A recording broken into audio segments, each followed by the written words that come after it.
오늘 우리에게 주시는 하나님의 말씀은 시편 1편 1절에서 6절 말씀입니다. 시편 1편 1절에서 6절입니다.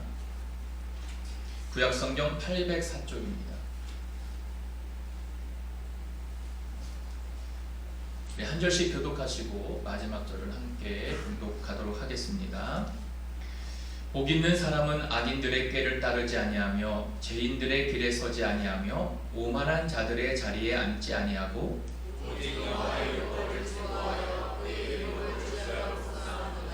그는 시냇가에 심은 나무가 철을 따라 열매를 맺으며 그 잎사귀가 마르지 아니한 같으니 그가 하는 모든 일이 다 형통하리로다. 그러므로 악인들은 심판을 견디지 못하며 죄인들이 의인들의 모임에 들지 못하리로다. 같이 읽습니다. 무릇 의인들의 길은 여호와께서 인정하시나 악인들의 길은 망하리로다. 아멘. 자, 오늘은 이제 시편 1편 말씀은 우리가 너무나 잘 아는 내용인데 이제 이 말씀 가지고 어디에 뿌리를 내려야 될까? 오늘 본문에서 나오는 귀한 말씀의 내용을 좀 그 메시지를 좀 찾아서 함께 은혜 나누는 시간을 갖도록 하겠습니다. 세상에서 가장 뿌리 깊은 나무가 있습니다. 사진 하나 보여주시면 이 나무 이름이 테레네 아카시아 나무라는 나무입니다. 그러니까 이 나무가 어디에 있냐면은 사하라 사막에 있어요. 그러니까 아주 사하라 사막 중에서도 제일 깊숙하고 제일 덥고 제일 물이 없는 곳에 저 나무가 있습니다. 그래서 저 나무 이름을 그래서 테레네, 그러니까 사하라 사막의 테레네 아카시아 나무 이렇게 불러요. 근데 저 나무가 이제 아주 사하라 중에서도 깊숙이 있다 그랬잖아요. 그러다 보니까 날씨가 막 50도가 넘어가는 곳에 있고 1년에 강수량이 얼마냐면 10에서 15mm, 거의 안 온다고 보면 됩니다. 그냥 뭐 이슬 정도 내리는 정도 되겠죠. 그리고 저 나무 주변에 한 몇십 킬로미터는 아무것도 없습니다. 저 나무 하나만 딱 있는 거예요. 그래서 옛날에 이 낙타 상인들이 저 나무가 등대처럼 여겨지는 그런 나무였고 저곳에서 300년 동안 있었습니다. 지금은 없다는 얘기죠. 그래서 옛날에 있었습니다. 근데 저 나무가 왜 저기 오래 저렇게 있을 수 있었냐면은 프랑스가 저기를 식민지를 했을 때 저 나무가 있다 보니까 옆에 우물을 파는데 30m까지 파고 들어가니까 화강암이 있는 거예요. 그러니까 암석이 있으니까 더 못 파고 들어가서 포기를 했는데 저 나무는 45m까지 뿌리가 내려져 있어요. 그래서 세계에서 가장 뿌리가 깊은 나무라고 하는 명칭과 타이틀이 있습니다. 그러니까 저 뿌리 깊이 내려가서 뭘 공급받는 거죠? 물을 공급받는 거예요. 그래서 저기서 300년 동안 사는 그런 나무 테레네 아카시아 나무입니다. 자, 저 나무도 한번 생각해 보면서 오늘 이 시편 말씀에서 우리가 어디에 뿌리를 내려야 할까라고 하는 이 제목과 함께 오늘 말씀을 나눠보고자 합니다. 그러면 시편의 이 궁극적인 이 목적이 뭐냐면은 하나님의 백성들에게 하나님의 뜻 안에서 복된 삶을 사는 길을 가르쳐 준다는 거예요. 그러니까 특별히 오늘 1편이 그렇습니다. 시편의 가르침 중에서도 특별히 이 1편이 아주 간결하게 하나님의 백성으로서 하나님의 뜻을 어떻게 복을 누리고 살아갈 수 있는지에 대해서 아주 간결하게 말해주고 있는데 이 그 시편 1편을 가장 잘 말해주고 있는 사진 하나를 보여드리겠습니다. 보면 오늘 설교 끝입니다. 끝낼까요? 다음 그림 보여주세요. 끝입니다. 오늘 설교의 끝입니다. 이게 시냇가에 심은 나무, 이 시냇가에 심은 나무 잎이 청청하고 마르지 않는 저 놀라운 은혜가 있다는 거죠. 그래서 오늘 본문에는 저렇게 푸르고 청청한 저 의미가 어디에 있는지 오늘 본문 말씀에 숨어져 있다는 겁니다. 자, 그러면 하나 더 넘겨주시면 제가 3장 준비했으니까 이런 겁니다. 자, 그러면 여러분 한번 질문을 던져보고 싶은 게 저 사람 복받았다라는 것을 여러분은 어떤 거에 기준을 두십니까? 저 사람 진짜 복받았다. 저 같은 경우는 1부 때도 얘기했지만 예수 잘 믿는 가정에 대해서 진짜 복받았다라는 생각을 가지고 있는 사람입니다. 여러분들은 저 사람 복받았다라고 하는 걸 뭘로 둬요?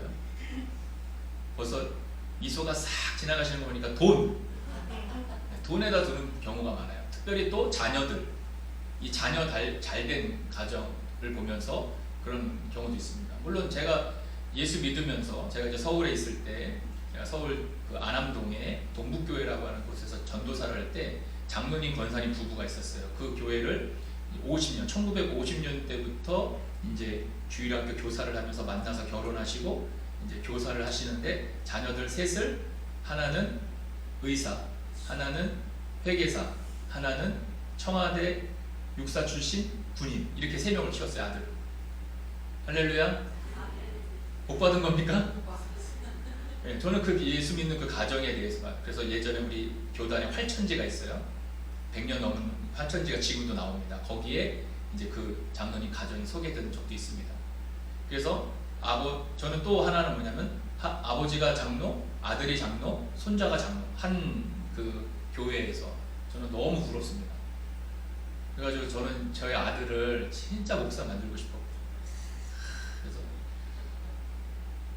서울신대 가면 어떨까 맨날 했더니 제가 인천에 있을 때 별 보고 출근해서 별 보고 퇴근했더니 하는 말이 뭐냐면 너무 힘들 것 같아서 안 할래요 이러더라고요. 그랬더니 그랬으면 안 되는데 어쨌든 여러분은 어디에다가 이 복 받았네 라고 하는 것을 맞추십니까? 여러분은 돈에다가 맞추실 수도 있고 자식에게 맞출 때 있어요. 자, 그림 하나 보여주시면 자, 여러분 무려 1등만 48번째 나온 로또 복권점이 있습니다. 어디 있을까요? 서울시 노원구에 있습니다. 가고 싶으세요? 갔다 오는 돈이 더 들 것 같은데. 저 가게가 한 달 매출이 20억입니다. 저 가게 주인은 한 달에 3억 6천을 법니다. 해보고 싶으세요? 갑자기 막 구미가 막 되기 저기만 그렇습니다. 저기만. 그래서 저기 주인은 1년에 40억을 법니다. 한번 해보고 싶다. 네. 근데 저거 로또 복권점을 주는 사람들의 대상이 어떤 사람인지 알잖아요. 그 대상이 저런 사람인데 복 받았다 이렇게 우리는 생각할 수가 있습니다. 그래가지고 막 댓글에 있어요. 저 복권 가게 주인 아줌마 팔목에 금덩어리, 목에 금덩어리 이렇게 차고 있다 이런 식으로 막 써놨어요. 여러분 저런 걸 보면 복 받았다 이렇게 생각이 드십니까? 야 진짜 복 받았네. 복 받았다고 생각이 드십니까? 부러우세요? 부러우면 지는 겁니다. 예. 자, 그래서 여러분 많은 사람들이 복권에 당첨됐다 이렇게 하는 것을 통해서 막 돈을 많이 벌면은 저 사람 진짜 복 받았네 라고 하는 말들을 많이 하곤 합니다. 그런데 이런 것들은 사실 기복신앙이에요. 기복신앙이 뭐죠? 기복이라고 하는 것은 복을 기원한다는 뜻이에요. 그러니까 예수를 믿으면서도 바라는 것들이 이루어지는 것을 계속 비는 것을 기복신앙이라 하는 거예요. 많은 그리스도인들이 이 기복신앙이라고 하는 것이 인지도 모르고 그렇게 하나님께 기도하는 사람들이 참 많습니다. 그래서 하나님의 뜻을 추구하기보다는 자신이 잘 되는 것에 초점을 맞춰요. 그래서 나 잘 되고 내 자식 잘 되고 내 가게 잘 되고 내 돈 잘 벌 거의 그런 기복신앙적인 기도를 많이 할 때가 있습니다. 하나님의 뜻을 추구하는 것은 뒷전으로 밀려 있는 거죠. 근데 하나님께서는 분명히 뭐라고 말씀하셨죠? 주님께서는 너희는 먼저 그의 나라와 그의 의를 구하라. 그러면 이 모든 것을 주신다라고 분명히 말씀하셨는데도 불구하고 그거는 뒷전이고 우선은 먼저 내가 잘 돼야 되는 거죠. 돈 잘 벌고 건강하고 이렇게 자녀가 잘 되고 이런 식의 기도를 많이 한다는 겁니다. 그것을 기복신앙이라고 이야기를 해요. 자, 그런데 이 세상에서 말하는 이 복의 양면성이 있어요. 여러분 이 복권에 당첨된 사람이 자기가 복권에 당첨됐다고 하는 것이 저주라고 얘기하는 사람이 있습니다. 2011년도에 영국에서 도스라고 하는 사람 공장 노동자인데 복권에 당첨됐어요. 얼마의 복권에 당첨됐냐면 1,400억에 당첨됐습니다. 혹시 여러분들 이 가슴에 지금 복권이 로또가 있으신 분들은 지금 막 가슴이 막 뭉클뭉클 하실 거예요. 1,400억이 당첨이 됐어요. 그래가지고 이 도스라는 사람이 집도 사고 차도 사고 막 여행도 다니고 막 했습니다. 그리고 자녀들한테도 막 24억씩 다 나눠줬어요. 그랬는데 이 자녀 중에 하나가 2년 만에 24억을 다 써버린 겁니다. 와, 2년 만에 24억 한 달에 1억씩 써요. 2년 만에 다 써버린 거예요. 그리고 나서 이 자녀가 그 아버지 도스에게 소송을 겁니다. 재산을 더 나눠달라고. 이게 축복일까요? 저주일까요? 예, 저주죠. 하나 더 얘기하면 일본에서 2009년도에 어떤 일이 있었냐면은 자기가 복권에 당첨됐다고 거짓말을 한 거예요. 그래가지고 이 사람이 납치당해서 살해당했어요. 복권에 당첨됐다라고 하는 거짓말을 했는데 납치를 당해서 살해를 당했어요. 이게 복이에요, 저주예요? 바보죠, 바보. 이런 일들이 있었습니다. 어쨌든 이 돈이라고 하는 게 복이라고 생각하지만 저주라고 얘기하는 사람들도 있습니다. 그러면 진짜 우리 믿는 사람의 복이 뭘까? 여러분 시편에서는 그걸 잘 설명을 해줍니다. 시편 73편 28절에 가면은 한번 같이 읽습니다. 시작.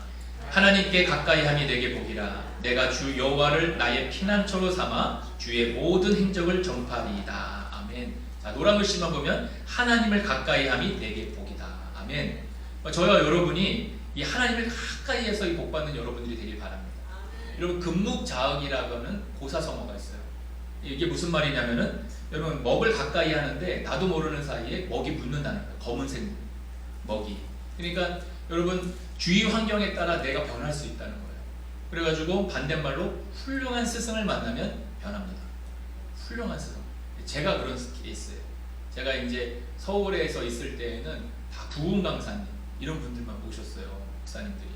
그럼 맨날 매주 바깥에 나가세요. 그리고 이제 그런 것만 봐서 참 마음이 아픈 그 찰나에 막 그 어려운 가운데 이제 밀양으로 내려갔어요. 웬걸 밀양 내려가가지고 인생의 목사님을 만났습니다. 목회가 뭔지를 아는 목사님 만난 거예요. 그분이 부요에 같이 오신 거예요. 그리고 저를 부르셔서 부요에 오게 된 거예요. 그리고 제가 여기 왔어요. 근데 제가 이렇게 그분과 8년을 지내보니까 어떤 일이 벌어지면 닮아가요. 생각하는 것도 닮아가고, 그러니까 가랑비에 옷 젖듯이 이 사람이 달라가요. 말하는 것도, 생각하는 것도, 공부하는 것도 아닌 것 같은데 훌륭한 스승 밑에 있으면 닮아갑니다. 그래서 목사의 설교가 되게 중요해요. 여러분 어떤 목사님 설교를 30년을 들었는데 변하지 않는 사람도 있어요. 그 목사 책임입니다. 목사 책임. 제가 그런 책임 아주 막중하게 생각하고 있어요. 제 설교를 듣고 여러분 변화가 돼야 되는데 어떻게 제 설교를 듣고 좀 마음에 감동이 오시나요? 할렐루야. 그래서 제가 되게 하나님 앞에 나중에 책망 안 받으려면 진짜 저도 열심히 해야 됩니다. 왜냐하면 열심히 일하는 게 뭐냐면 진짜 그 말씀을 통해서 저도 마찬가지지만 여러분이 변화될 수 있는 그런 은혜가 있어야 돼요. 근데 이 한국교회의 문제가 뭐냐면 그 목사님들이 다 망쳐놓은 거예요. 예, 저도 목사지만 목사가 망쳐놓은 거예요. 회개해야 됩니다. 예, 그래서 그 설교를 들었으면 그 설교한 사람처럼 변하는 거예요. 그 행동을 따라가는 거예요. 그 생각을 따라가는 거예요. 이게 아주 굉장히 위험한 겁니다. 그래서 어쨌든 여러분들이 분별도 있어야 되고 그 설교를 잘 들어야 됩니다. 자, 오늘 본문 1절을 한번 읽어보겠습니다. 자, 1절을 같이 읽습니다. 시작. 복 있는 사람은 악인들의 꾀를 따르지 아니하며 죄인들의 길에 서지 아니하며 오만한 자의 자리에 앉지 아니하고 라고 말합니다. 자, 여기서 말하고 있는 1절에서 복 있는 이라고 얘기합니다. 자, 복 있는. 죄송합니다. 제가 하나를 안 하고 좀 넘어가가지고 집사님이 좀 당황하셨는데 요 앞에 전에 뭐가 있어요? 야고보서 4장 8절 말씀이었어요. 야고보서 4장 8절 말씀이 뭐냐면 하나님을 가까이 하라 그리하면 너희를 가까이 하시리라 이 말씀이 있어요. 여러분 하나님 가까이 하시기 바랍니다. 예. 자 1절에 넘어가시면 바로 넘어가시면 복 있는 죄송합니다. 갑자기 신지사님을 당황하게 만들었어요. 갑자기 앞으로 쫙 가셨다가 죄송합니다. 제가 이래요. 자, 복 있는이라고 했습니다. 저기 노란 글씨만 보시면 우리가 저 내용은 잘 알지만 저 복 있는이라고 했을 때 저 복이 뭐냐는 거예요. 여러분 이 성경에서는 복을 두 가지로 표현합니다. 복. 그러니까 우리나라 말로는 복 그러면 그냥 복이라는 말의 뜻이잖아요. 근데 히브리어상 구약상으로는 복의 두 가지 개념이 있어요. 첫 번째가 뭐냐면 바라크라고 하는 뜻이 있습니다. 자, 이 뜻이 뭐냐면 이 뜻을 설명해 주는 말씀이 신명기 30장 15절에서 20절 말씀이에요. 같이 한번 읽어보도록 하겠습니다. 시작. 보라, 내가 오늘 생명과 복과 사망과 화를 내 앞에 두었나니 곧 내가 오늘 내게 명령하여 내 하나님 여호와를 사랑하고 그 모든 길로 행하며 그의 명령과 규례와 법도를 지키라 하는 것이라. 그리하면 내가 생존하며 번성할 것이요 또 내 하나님 여호와께서 내가 가서 차지할 땅에서 내게 복을 주실 것임이니라. 그러나 내가 만일 마음을 돌이켜 듣지 아니하고 유혹을 받아 다른 신들에게 절하고 그를 섬기면 내가 오늘 너희에게 선언하노니 너희가 반드시 망할 것이라. 너희가 요단을 건너가서 차지할 땅에서 너희의 날이 길지 못할 것이니라. 내가 오늘 하늘과 땅을 불러 너희에게 증거를 삼노라. 내가 생명과 사망과 복과 저주를 내 앞에 두었은즉 너와 내 자손이 살기 위하여 생명을 택하고 내 하나님 여호와를 사랑하고 그의 말씀을 청종하며 또 그를 의지하라. 그는 내 생명이시요 내 장수이시니 여호와께서 내 조상 아브라함과 이삭과 야곱에게 주리라고 맹세하신 땅에 내가 거주하리라. 아멘. 자, 요 신명기 지금 이 말씀에서 30장에서 말씀하고 있는 내용이 뭐냐면 PPT 앞장으로 하나 가시면 16절을 보시면 이겁니다. 여기 보면은 그리하면이라고 나와요. 결국 이 바라크라고 하는 복이 뭐냐면 하나님의 말씀을 따르면 하나님께서 이렇게 복을 주시겠다 하고 하는 말씀입니다. 그러니까 결국은 내가 하나님을 의지함으로 말미암아 하나님 말씀을 잘 지켜서 그때 나에게 주시는 복, 그게 바라크의 복이에요. 이해가 되세요?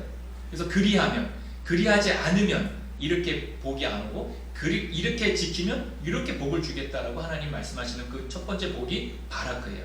그럼 복의 두 번째 개념이 뭐냐면 아슈레라고 하는 개념이 있어요. 그건 뭐냐면은 내가 복을 받아서 복을 나눠주는 것을 아슈레라고 해요. 복을 나눠주는, 내 잔이 넘치나이다.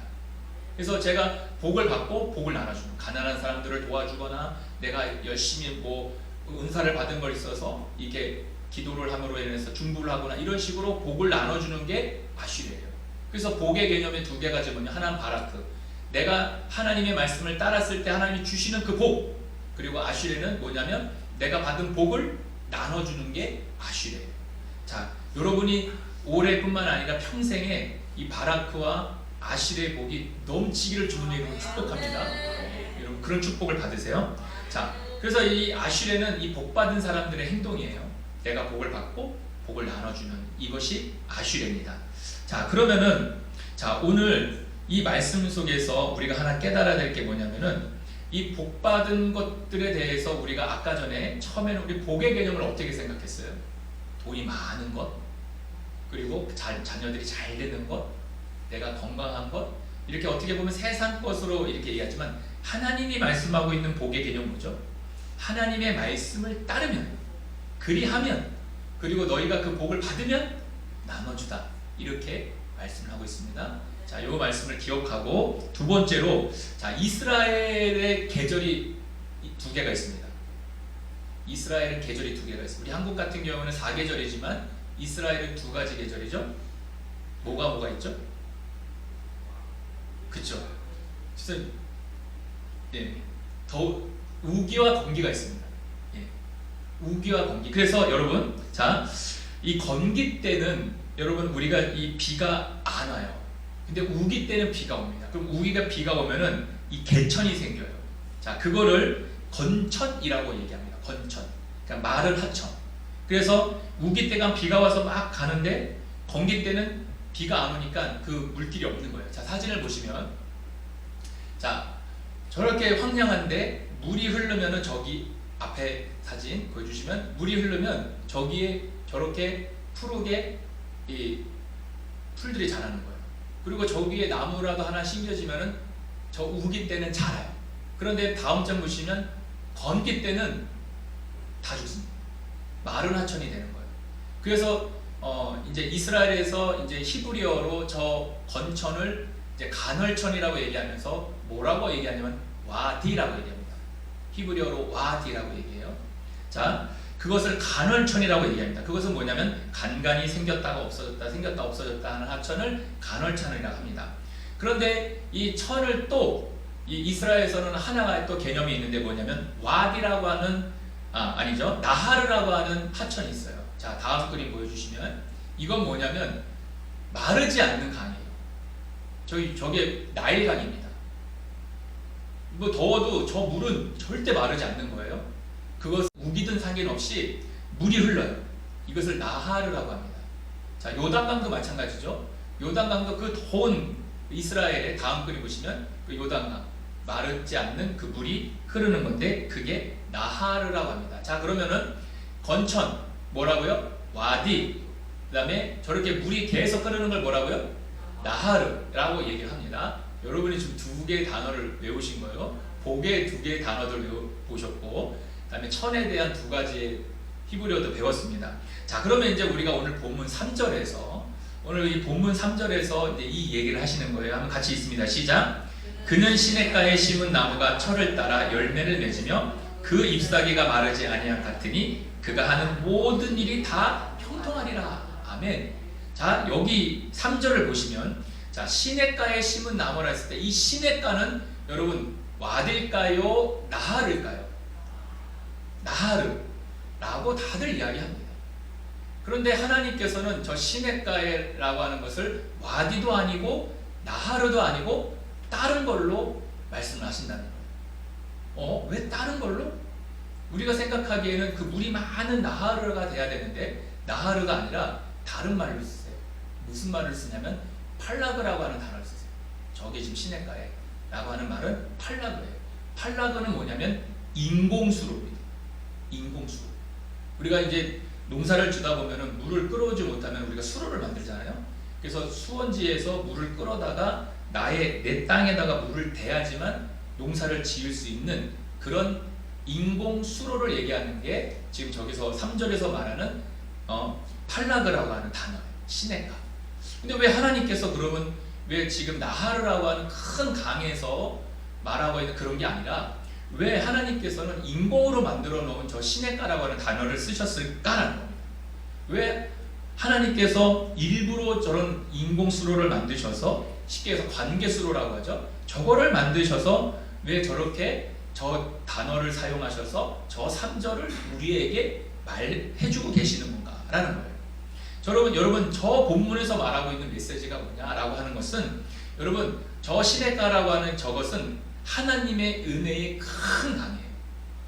할렐루야. 하나님이 마르지 않는 큰 강에서 그 수로를 연결해 가지고 나에게로 그 은혜를 퍼다 주시기 위해서 만들어 놓은 저 시냇가가 여러분 팔라그예요. 세상에서 말하고 있는 나하르가 아닙니다. 세상의 것이 아니에요.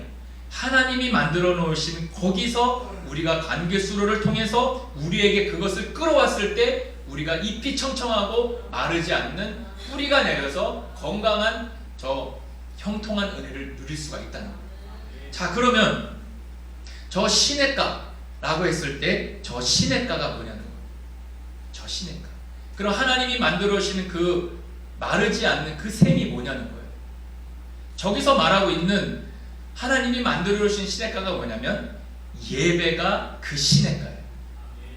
여러분 이 예배라고 하는 은혜의 통로를 통해서 우리가 그 영적인 은혜를 공급받았을 때에 철을 따라 열매를 맺고 잎사귀가 마르지 않고 모든 일이 형통한 은혜가 이 예배라고 하는 이 팔라그라고 하는 이 예배라고 하는 곳에 뿌리를 내려야지만 그 하나님으로부터 공급을 받아야지만 끊임없는 은혜를 받아야지만 우리가 잎이 청청하고 열매를 맺으면서 살 수가 있어요. 근데 많은 사람들이 간헐천, 와디에다가 뿌리를 내리려고 하고 눈에 보기에는 여기가 팔라그 같아 하면서 나하르에다가 여러분 뿌리를 내리는 사람들이 굉장히 많습니다. 근데 오늘 이 본문에서는 여러분 우리의 삶의 뿌리를 어디에 내려야 되냐 했을 때 여러분 팔라그라고 하는 하나님이 만들어 놓으신 그 예배에다가 뿌리를 내려야지만 우리가 영원히 살 수가 있는 거예요. 여러분 요한복음 4장에 가면은 우리가 예수님과 수가성 여인이 만나서 대화하는 내용이 나옵니다. 근데 그 내용을 보면은 여러분 그 내용 가운데 우리는 그냥 그 내용으로만 봐요. 근데 거기서 정말로 하고 있는 얘기가 뭐냐면 예배 얘기를 하고 있는 겁니다. 예배. 자, 요한복음 4장 5절에서 24절 말씀인데 중간에 약간 중략하고 여러분 이 말씀을 한번 같이 읽어보도록 하겠습니다. 자, 5절부터 같이 읽습니다. 시작. 사마리아에 있는 수가라 하는 동네에 이르시니 야곱이 그 아들 요셉에게 준 땅이 가깝고 거기 또 야곱의 우물이 있더라. 예수께서 길 가시다가 피곤하여 우물 곁에 같이 있습니다. 그대로 앉으시니 때가 6시쯤 되었더라. 안 보이시나요? 자, 5절에 자, 7절 시작. 사마리아 여자 한 사람이 물을 길러 왔음에 예수께서 물을 좀 달라 하시니 사마리아 여자가 이르되 당신은 유대인으로서 어찌하여 사마리아 여자인 나에게 물을 달라 하나이까 하니 이는 유대인들이 사마리아인과 상종하지 아니함이로라. 예수께서 대답하여 이르시되 내가 만일 하나님의 선물과 또 내게 물 좀 달라 하는 이가 누구인 줄 알았더라면 내가 그에게 구하였을 것이요 그가 생수를 내게 주었으리라. 여자가 이르되 주여 물기를 그릇도 없고 이 우물은 깊은데 어디서 당신이 그 생수를 얻겠사옵나이까. 우리 조상 야곱이 이 우물을 우리에게 주셨고 또 여기서 자기와 자기 아들들과 짐승이 다 마셨는데 당신이 야곱보다 더 크니까. 예수께서 대답하여 이르시되 이 물을 마시는 자마다 다시 목마르려니와 내가 주는 물을 마시는 자는 영원히 목마르지 아니하리니 내가 주는 물은 그 속에서 영생하도록 솟아나는 샘물이 되리라. 중략하고요. 21절 시작. 예수께서 이르시되 여자여 내 말을 믿으라. 이 산에서도 말고 예루살렘에서도 말고 너희가 아버지께 예배할 때가 이르리라. 너희는 알지 못하는 것을 예배하고 우리는 아는 것을 예배하노니 이는 구원이 유대인에게서 남이라. 아버지께 참되게 예배하는 자들은 영과 진리로 예배할 때가 오나니 곧 이때라. 아버지께서는 자기에게 이렇게 예배하는 자들을 찾으시느니라. 하나님은 영이시니 예배하는 자가 영과 진리로 예배할지니라. 아멘. 자, 예수님과 수가성 여인이 예수님이 사마리아를 통하여서 수가성에 갑니다. 물론 예수님이 이 수가성 여인을 만나기 위하여서 가신 거긴 하지만 이 대화를 통해서 영생을 얻는 그런 질문인 것 같지만 결국은 이 본문의 내용은 예배에 관한 내용이에요. 예배.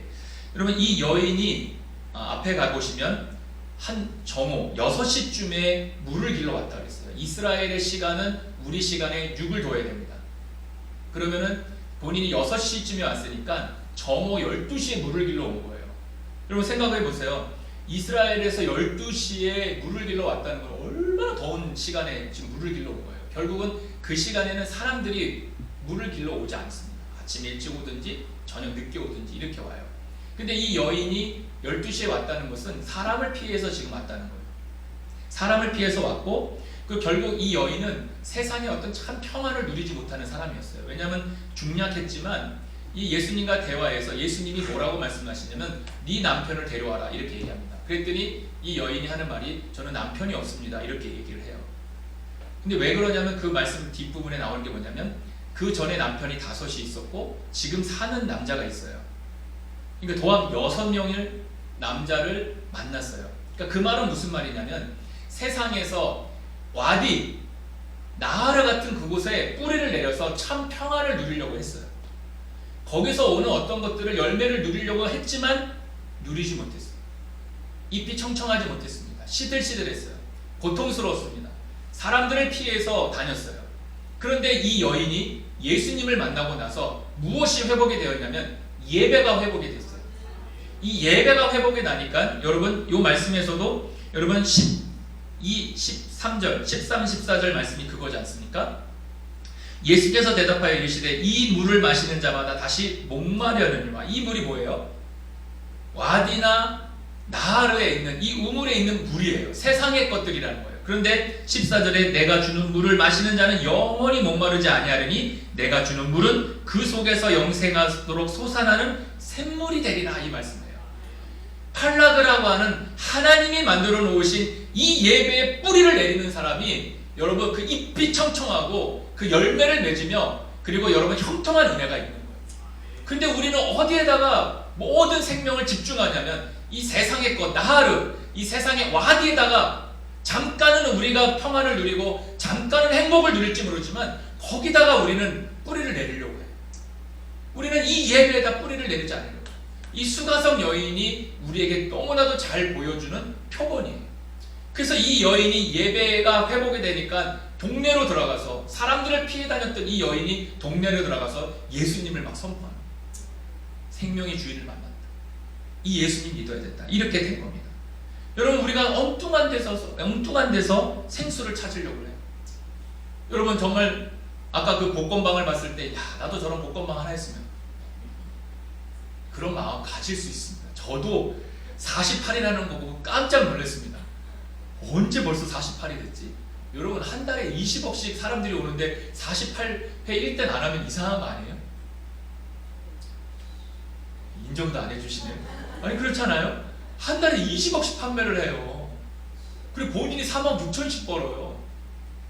그럼 거기서 1등 안 나오면, 2등 안 나오면 웃기는 거죠. 뭐 수동을 하던 자동을 하던 왜 안 나오겠습니까? 제 말을 이해하시는 분들은 너무나 잘하시는 분들이에요. 여러분, 근데 이렇게 이 여인도 이 인생의 이 세상의 것에 왓이나 나할에다가 뿌리를 박으려고 했던 거예요. 박았는데 결국은 뭐예요? 비참한 삶이었던 거죠. 여러분, 그걸로는 행복을 누릴 수가 없습니다. 우리의 갈증을 해결해 아무것도 이 세상의 어떤 것은 우리의 갈증을 해결해 주지 못해요. 여러분, 하나님의 은혜의 시냇가에 하나님께서 우리를 위하여 인공적으로 파놓으신 그 마르지 않는 이 예배에다가 뿌리를 내릴 때에 우리에게 행복이 찾아오는 거예요. 이 시간에 우리가 하나님을 만나면 우리에게 행복이 찾아오는 거예요. 여러분, 저와 여러분이 그런 은혜가 있었으면 좋겠고, 이 예배 현장에 뿌리를 내릴 때 우리의 인생의 열매가 맺어지기 시작합니다. 저는 여러분이 그런 은혜가 있었으면 좋겠습니다. 여러분, 예레미야도 이스라엘 백성들을 책망하면서 똑같은 얘기를 했어요. 이게 무슨 말이냐면, 예레미야 2장 13절 말씀 한번 같이 읽어보겠습니다. 시작. 내 백성이 두 가지 악을 행하였나니 곧 그들이 생수에 근원되는 나를 버린 것과 스스로 웅덩이를 판 것인데 그것은 그 물을 가두지 못할 터진 웅덩이들이다. 이렇게 말합니다. 여러분, 이 예레미야가 지금 이스라엘 백성들을 지금 책망하는 게 뭐냐면 두 가지예요. 첫 번째는 뭐예요? 생수의 근원 대신 하나님을 떠났어요. 왜 떠났냐면 자기들 스스로 웅덩이를 파면은, 웅덩이를 파서 거기다 물을 가둬 놓으면은 이것이 우리에게 행복을 준다라고 하는 교만함이 그들에게 있었어요. 그래서 이 사람들이 웅덩이를 판 거예요. 근데 웬걸요? 여러분, 이스라엘 지형이 어떠냐면, 이스라엘은 여러분 이 사함, 그 다음에 석회암 이런 것들이에요. 팔 때는 잘 파집니다.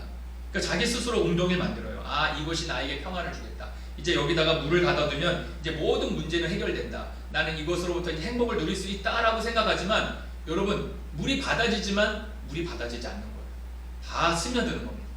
하나님도 버렸고 세상의 것으로 자기 것을 채우려고 했지만 다 없어지는 거예요. 그러니까 미련한 짓을 하는 겁니다.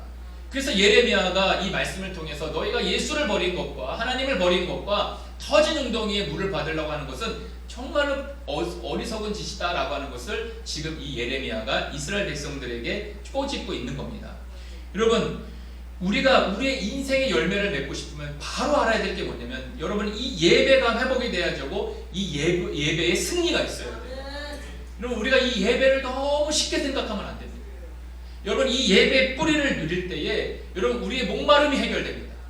우리 이 예배에 여러분 이 뿌리를 박았을 때에 우리의 삶의 문제가 해결되어지는 거예요. 그 수가성 여인이 거기서 해결을 받은 거예요. 그 전에는 아무런 해결이 없었습니다. 다 해봐도 행복이 없었습니다. 열매가 없었어요. 시들은 나무와 같았던 거죠. 여러분, 이 웅덩이를 팠다는 건, 그리고 거기에 물을 받아두는 건 뭐냐면 우상숭배예요. 뭐냐면 여러분, 하나님 대신에 내 물질이 나를 도와준다고 생각하는 거예요. 내 자녀가 나를 도와준다고 생각하는 거예요. 아닙니다. 여러분, 먼저 우리가 해야 될 건 뭐냐면은, 우리는 생수의 근원 대신 예수 그리스도가 함께 하시는 이 예배의 뿌리를 내릴 때에 이 예배를 통해서 우리가 회복이 일어나는 거예요. 그래서 여러분, 2024년도에는 한번 정말 예배에 한번 목숨을 걸어보십시오. 이 예배를 통해서 하나님을 만나셔야 됩니다. 이 예배를 통해서 하나님이 축복을 누리셔야 돼요. 정말 하나님이 만나주실 것입니다.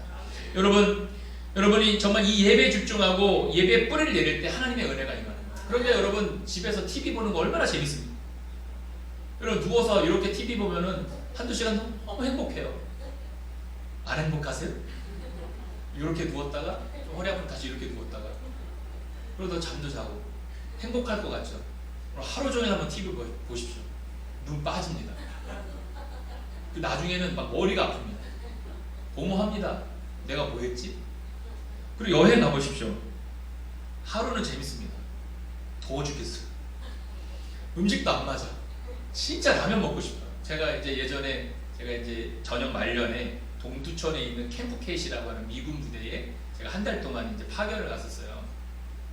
이제 쉽게 해서 워게임 하는 데인데, 근데 햄버거 너무 맛있어요. 걔네들은 우리 무슨 롯데리아 이런 햄버거가 아니라 진짜 뭐 버거킹처럼 막 다 구워주고 막 해서 먹어요. 3일 동안 정말 열심히 먹었습니다. 아침, 점심, 저녁, 아침, 점심, 저녁, 아침, 점심, 저녁.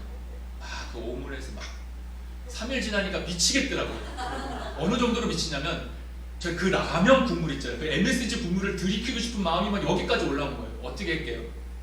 동두천 시내로 나가서 라면 국물 먹었어요. 그리고 그 카투사 애들을 위해서 준비해놓은 김치와 밥이 있어요. 이 미국 놈들도 그걸 먹는데 그 김치와 밥만 먹었습니다. 그 산의 진미는 보이지도 않아요. 햄버거 진짜 맛있어요. 미국에서 공수해 오니까 얼마나 맛있겠어요. 거기다가 막 하여튼 가보십시오. 나중에 나도 누구 카투사 아는 애 있으면 초청 가서 가면은 들어가서 먹을 수 있어요. 어쨌든 근데 그렇다니까요. 그런데 여러분 여행 다녀보시면은 아시겠지만 하루 이틀이에요. 얼마나 여행하시겠어요? 1년 가고 세계 여행하고 싶으십니까? 그거는 가셔도 될 것 같아요. 한번 가보세요. 근데 여러분 여행도 행복을 주진 않습니다. TV도 행복을 주지 않습니다. 내가 누리는 것들이 영원하진 않습니다. 여러분 우리가 오늘 이 말씀을 통해서 다시 한번 은혜를 놓치지 말아야 될 게 뭐냐면 어디에 뿌리를 내려야 되는가. 여러분 우리가 이 열매를 맺기 위해서는 잎사귀가 마르지 않기 위해서는 모든 일이 형통하기 위해서는 이 예배라는 강 하나님이 만들어 놓으시는 이 인공수로인 이 예배라고 하는 이 여기에다 뿌리를 내려야지만 여러분 하나님이 우리의 은혜와 생명이 우리에게 공급되어집니다. 그때 여러분의 입이 청청해지고 열매를 맺고 여러분의 삶이 행복해집니다. 저는 여러분이 행복했으면 좋겠어요. 여러분이 그 예수 믿으면서 행복했으면 좋겠어요. 그 예수 믿으면서 얼굴이 찌그러지지 않았으면 좋겠어요. 저는 여러분들의 그런 삶이 이 한 주뿐만 아니라 평생에 넘치시기를 정말 주님의 이름으로 축복합니다. 기도하겠습니다. 할렐루야. 거룩하신 아버지 하나님, 오늘 말씀을 통해서 혹시라도 내가 세상에 뿌리를 내리려고 하지 않는지, 그 세상의 것들이 내 눈에 들어오고 세상의 것으로 행복을 찾으려고 하고 있지 않은지 우리를 뒤돌아보게 도와주시고, 이제는 예배의 뿌리를 내려 하나님께서 주시는 놀라운 은혜와 생명을 공급받을 수 있는 저희들 될 수 있도록 인도하여 주시옵소서. 감사드리며 예수님의 이름으로 기도드리옵나이다. 아멘. 이 시간 환우들을 위해서 기도하겠습니다. 여러분 아픈 부위에 손을 얹어주시면 위하여 기도하겠습니다. 살아계신 하나님 아버지, 이 시간 우리 교우들 가운데 환우들을 주님의 손에 중보하여 올려드립니다. 하나님께서 환우들을 받으시고 긍휼히 여기시며 질병의 고통으로부터 건져 주시옵소서. 우리 주 예수 그리스도께서 채찍에 맞으심으로 너희가 나음을 얻었다는 주님의 대속의 은혜를 의지하여 이 시간 믿음으로 손을 얹었사오니 손을 얹은 곳에 주님께서 친히 안수하여 주시옵소서. 주님의 흘리신 보혈의 피를 발라 주시옵소서. 이 시간 우리의 모든 질병을 대속하신 우리 주 예수님의 이름으로 명하노니 우리 가운데 있는 모든 육체의 질병은 떠나갈지어다. 하나님께서 창조하신 우리의 몸과 마음은 하나님께서 원래 창조하신 대로 그 기능이 회복될지어다. 예수님의 이름으로 기도드리옵나이다. 아멘. 우리 다 같이 일어나셔서 예수의 길 파송 찬양 하시겠습니다.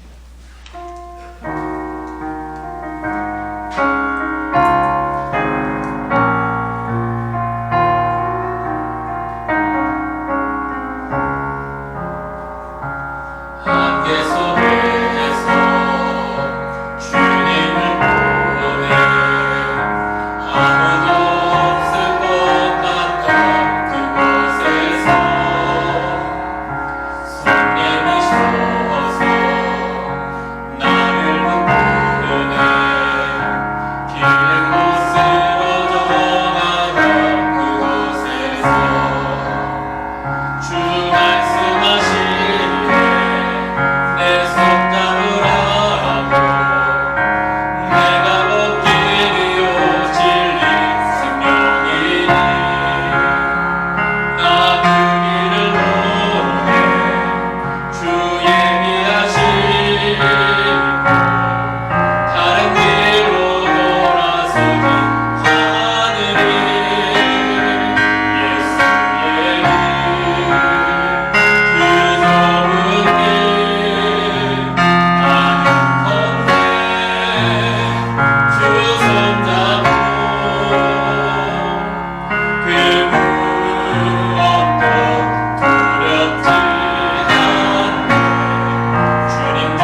아버지 하나님의 극진하신 사랑하심과 성령님의 내주교통하심이 세상의 것에 뿌리를 내리지 않고 하나님의 은혜인 이 예배의 뿌리를 내리는 우리 귀한 성도님들 머리 위에, 그들의 삶과 그들의 직장과 사업장과 일터 위에 지금부터 영원토록 함께하옵시기를 간절히 축원하옵나이다. 아멘.